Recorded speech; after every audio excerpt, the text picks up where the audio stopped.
Hello friends, Radhe Radhe. આજની recipe છે નાળિયેરના લાડવો, જેને તમે ટોપરાના પણ લાડવા કહી શકો છો। તો ચાલો હવે આપણે તૈયારી કરશું નાળિયેરના લાડવા બનાવવાની રેસીપી। નાળિયેરના લડ્ડુ બનાવવા માટે આપણે જોશે ટોપરું, ખાંડ, એલચીનો પાવડર અને ઘી। મેં અહીંયા 250 ગ્રામ ટોપરું લીધું છે અને 200 ગ્રામ ખાંડ લીધી છે। તમે તમારા ઘર મુજબ તમે ખાંડ લઈ શકો છો। તમારા ઘરમાં જો ઓછું ગળું ખાતા હોય તો તમે એ પ્રમાણે ખાંડ નાખી શકો છો, અને વધારે ગળું ખાતા હોય તો તમે એ પ્રમાણે ખાંડ લઈ શકો છો। મેં અહીંયા 200 ગ્રામ ખાંડ લીધી છે, પણ હું થોડી કરીને જ નાખીશ, કારણ કે અમારા ઘરમાં ગળું ઓછું ખાય છે, એટલા માટે હું થોડીક કરીને જ ખાંડ નાખીશ। નાળિયેરના લડ્ડુ બનાવવા માટે મેં અહીંયા લોયું ગરમ કરવા મૂકી દીધું છે। હવે હું એમાં નાખીશ ઘી। બહુ ઝાઝું ઘી લેવાની જરૂર નથી, થોડુંક જ ઘી લેવું।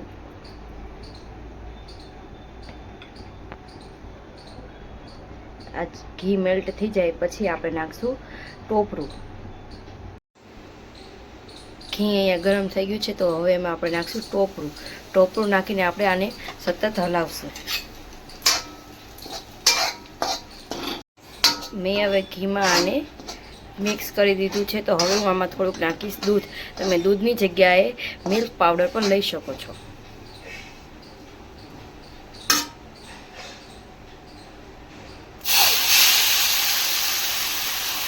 મેં થોડુંક જ દૂધ લીધું છે। હવે હું આને મિક્સ કરી દઈશ। હવે આપણે આમાં નાખીશું થોડીક ખાંડ નાખીને હું પછી ચેક કરી લઈશ આમાં થોડીક ખાંડ નાખવી। મેં અહીંયા ખાંડ મિક્સ કરી દીધી છે। ખાંડ જ્યાં લગી ઓળખડી ન જાય ત્યાં લગી આપણે હલાવશું। પછી આપણે આમાં નાખીશું એલચીનો પાવડર। એલચીનો પાવડર નાખ્યા બાદ આપણે આમાં થોડીક વાર હલાવીને પછી આપણે એને એક બાઉલમાં કાઢી લઈશું। ઠંડુ થઈ જાય પછી આપણે લાડવા તૈયાર કરશું। તમે જોઈ શકો છો ખાંડ ઓગળી ગઈ છે, તો હવે હું આમાં નાખીશ આ એલચી નાખ્યા બાદ આપણે આને મિક્સ કરી દઈશું।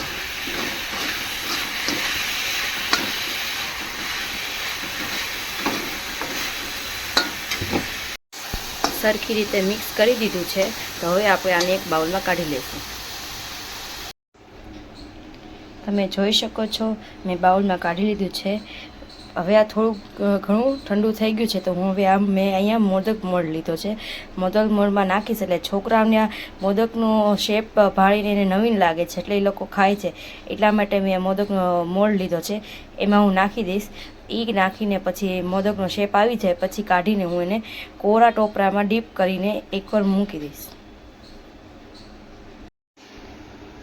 તમે જોઈ શકો છો મેં મોલ્ડમાંથી કાઢી લીધા છે, અને અમુક હાથે ગોળ બનાવ્યા છે, અમુક મેં મોદકના શેપમાં અને અમુક હાર્ટ શેપમાં મેં કર્યા છે।